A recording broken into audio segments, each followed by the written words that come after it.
के शर्मा आपको कि ममता अखिलेश के रुख में थोड़ी नरमी आ रही है, ये विपक्षी गठबंधन बन ना जाए। जो केसी त्यागी लगातार कह रहे हैं, जो नीतीश कुमार कह रहे हैं, बिहार में तो एक उम्मीदवार उतारेंगे बीजेपी के खिलाफ हम और पस्त कर देंगे बीजेपी को, ये परेशानी का सबब है या ये केजरीवाल की बात, कांग्रेस की कर्नाटक में प्रचंड जीत के बाद और उत्साह वो आपको थोड़ा सुकून देता है? संदीप भाई, मैं तो आपकी डिबेट में हंस ही सकता हूं आज के दिन में।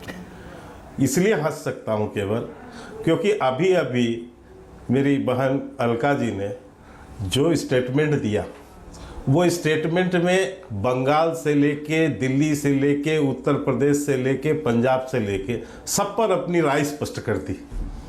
और आपको कहीं लगा कि कोई एकता का एक शब्द भी निकला उसमें? तो त्यागी साहब आशावान हो सकते हैं, होना भी चाहिए। एक कमेंट्स केवल मैं कह दूं, त्यागी साहब कह रहे थे हम तो बड़े उदार हैं। जनाब, आप उदार नहीं हैं, अवसरवादिता है आपकी। उदारता आपने नहीं दिखाई है, अपनी अवसरवादिता दिखाई है और ये आपकी पहचान बन चुकी है आपकी पार्टी की। बाकी मैं इतना ही कहना चाहूँगा, मैं और कमेंट नहीं करूँगा, उनको विश्लेषण कर सकते हैं अपने आप में।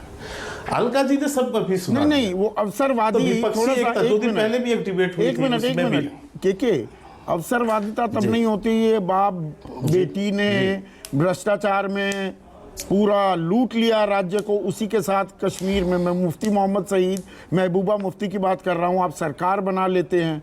ये ऐसे ही शब्द आप उमर अब्दुल्ला, फारूक अब्दुल्ला के लिए इस्तेमाल करते हैं। भूल जाते हैं कि उनको वाजपेयी की सरकार में मंत्री बनाया था, उमर अब्दुल्ला को। आप शिवसेना के लिए क्या कुछ कहते हैं? शिवसेना के ही लोगों को तोड़कर आप सरकार बना लेते हैं महाराष्ट्र में। तो अवसरवादिता की परिभाषा आजकल अपने अपने सहूलियत के हिसाब से हो रही है क्या? नहीं संदीप जी, आपने ठीक कहा, लेकिन मैं पूछता हूँ, क्या कांग्रेस ने मुफ्ती की जी से सरकार नहीं बनाई थी? हाँ, वो जायज था। मतलब इस तमाम में सभी नंगे हैं। अवसरवादिता की बात हो जाएगा, आपकी डिबेट इधर से इधर बेमानी है। नहीं, मैंने तो केवल मैंने त्यागी साहब के लिए इसलिए केवल बताया कि अवसरवादिता तो उनकी स्पष्ट है। 9 महीना पहले, साल भर हुए, उन्होंने पार्टी बदल के सरकार बनाई है। वहां पर चुनाव हमारे साथ लड़े हैं वो, लेकिन बाद में बनाई है। अब ये उनका एक बहाना हो सकता है कि पीठ में खंजर भोंक रहे थे, ये कर रहे थे, और डायलॉगबाजी तो हो सकती है। लेकिन जब आप पे कर रहे थे, तब आपको जब गठबंधन किया, और एक बार थोड़ी ना तोड़ा है आपने गठबंधन। 17 साल में आप कई बार पलटे हैं ना इधर से उधर। तो ऐसा तो नहीं है कि आप कई बार आरजेडी के साथ भी गए, फिर इधर भी आए।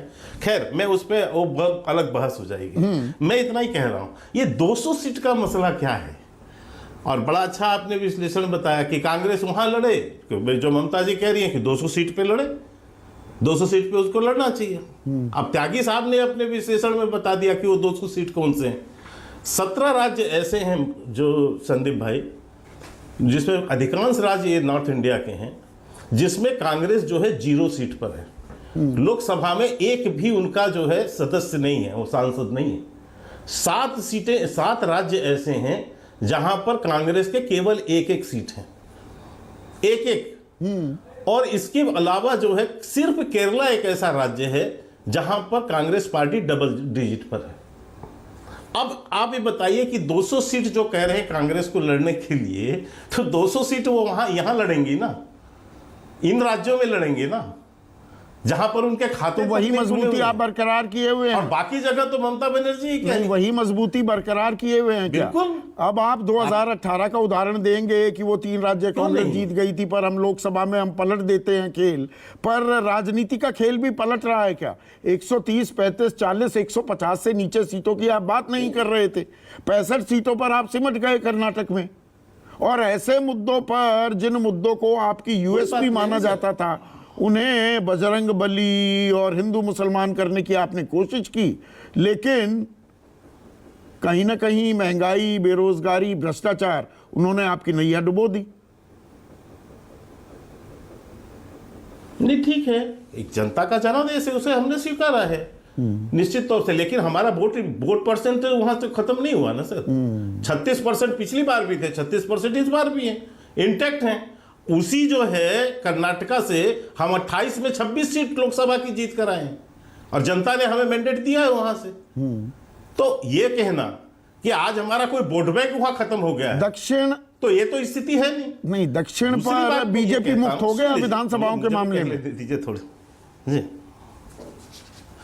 नहीं, विधानसभा ऐसा नहीं होता है सर, राजनीति से जो है राजनीति के जो पार्टी वो खत्म होती है। भी एक विधानसभा हारने से पार्टी नहीं खत्म हो जाती है। विधानसभा आपके हारने से साथी यदि भी आपका लगातार कम विश्लेषण होते जा रहे सही हैं, है, तो साथी मुझे भी तो कम आश्चर्य हो होगा गए। आपके विश्लेषण। आपके बड़े बड़े घटक सब नहीं, चले किसी गए। सबसे बड़ा घटक, अब वो एकनाथ शिंदे गुट को छोड़ दें तो सबसे बड़ा घटक आरएलजेपी है आपका। उसके बाद तो जो घटक हैं या तो एक सीट है या सीट ही नहीं है, नाम के घटक हैं। ये भी एक हकीकत है। संदीप जी, नहीं संदीप जी, एक मैं तो बड़ा आश्चर्य करता हूं आपके एक विश्लेषण पर भी। 2019 में जो है 2014 में हम लोग 282 सीट जीत कर आए, सहयोगी दलों के साथ आए। उस समय भी शिवसेना हमसे अलग लड़ी थी ना। इसके बाद फिर 2019 आए, 2019 में हम 303 सीट लेकर आए। और उसके बाद क्या हुआ?